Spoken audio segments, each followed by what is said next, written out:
Como conciliar trabalho, objetivos, planos, família, dinheiro, a nossa rotina e servir a Deus? Como a gente serve a Deus com fidelidade e mesmo assim continuar tendo os planos, sonhos e projetos? É nisso que eu quero tratar nesse vídeo. Fique só um minuto, por favor. A paz do Senhor, eu sou o pastor Rodrigo Brandino. Nesse vídeo eu quero trazer uma mensagem para você. E assim como eu, muitas das vezes, fiquei em dúvida como eu vou conciliar o desejo que eu tenho de conquistar as coisas e ao mesmo tempo ter medo de, buscando os meus objetivos, deixar de servir a Deus da maneira que Ele gostaria que eu servisse.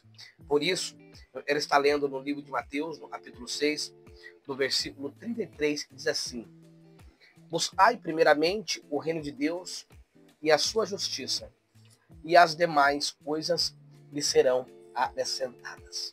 Vivemos dia de pressa, de correria, de tempo, de metas, de cobranças. O mundo exige resultados. E nós também temos desejo de ter sucesso e conquistas. Mas ao mesmo tempo também sentimos o chamado de servir a Deus, de sermos cristãos e servir ao Senhor com fidelidade. E aí vem a grande pergunta: como equilibrar tudo isso sem perder a essência da fé? A primeira coisa que nós temos que entender é que Deus, ele é o centro da nossa vida, ele tem que ter o centro da nossa busca. Em Mateus 6,33 diz: buscai primeiramente o reino de Deus e a sua justiça, e tudo aquilo que nós precisamos nos será acrescentado. Isso não significa a gente deixar de trabalhar para servir a Deus, deixar de estudar, ter planos pessoais. Mas tudo aquilo que a gente for fazer, Deus, ele tem que ser o centro da questão. Deus, ele tem que estar no meio, ele tem que fazer parte da nossa vida. Nós temos que servir a Deus não somente na igreja, mas também no nosso cotidiano, em nossa vida rotineira. No livro de Colossenses, no capítulo 3, no versículo 23, diz: tudo aquilo que fizeres, fazer de todo o teu coração, como ao Senhor. Servir a Deus não é apenas cantar, pregar, fazer obra evangelística, mas também ser um bom funcionário, ser um bom amigo, ter uma vida íntegra, ter uma vida reta de sinceridade diante de Deus e diante dos homens. E quando nós agimos bem em todos os lugares, nós abrimos portas para o evangelho de Cristo venha a ser ministrado através das nossas vidas. E nós temos que entender, em Provérbios 10, 27 diz: e as bênçãos de Deus é que enriquece e não acrescenta dor. Não tem problema você crescer, prosperar, ser abençoado. Mas só que o problema é quando as bênçãos nos afastam de Deus. O problema é quando o nosso coração, a nossa vida gira em torno dessas coisas. Porque o nosso coração tem que estar focado primeiramente em Deus. É claro, nós vamos trabalhar, nós vamos conquistar, mas o nosso coração não pode estar nessas coisas. Porque a Bíblia diz: onde está o teu tesouro, ali estará também teu coração. O segredo é deixar que as conquistas sejam consequência das bênçãos, e não fruto de ansiedade e de ambição descontrolada.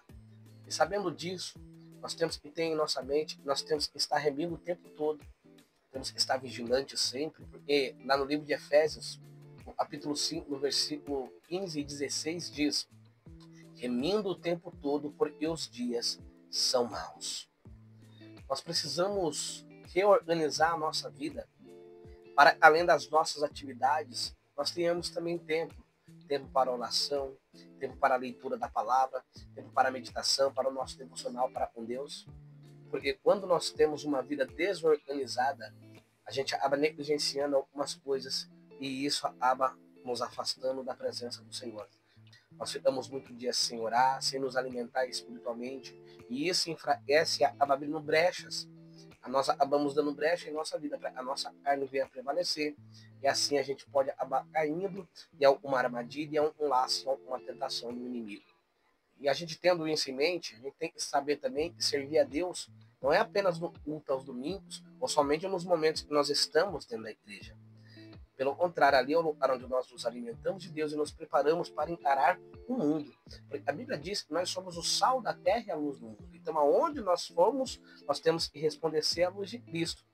Então, a gente tem que servir a Deus o tempo todo, não só na igreja.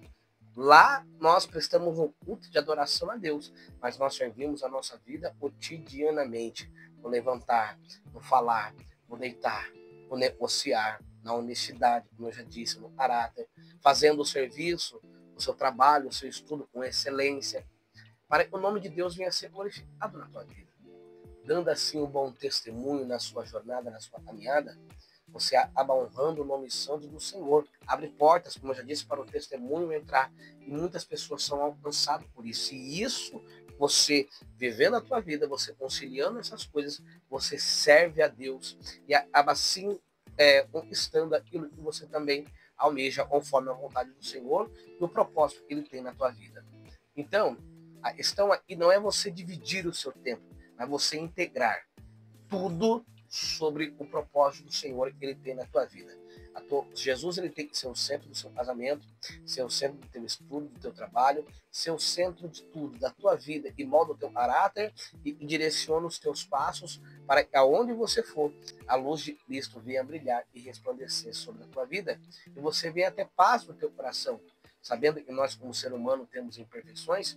Em alguns momentos pode ser que nós erremos em alguns aspectos, mas Deus ele é fiel e poderoso para nos perdoar, para nos ajudar e para nos livrar e para nos direcionar de novo, para que nós possamos viver no centro da vontade do Senhor. Amém? E aí tudo na tua vida, teu casamento, o teu trabalho, o teu estudo se torna um testemunho e a tua vida se torna uma adoração. Amém? Se você assistiu esse vídeo, se você gostou, deixa no teu comentário o que você acha disso, um tema que você precisa ouvir, e o pastor responde para você segundo a palavra de Deus. Que Deus os abençoe, em nome de Jesus.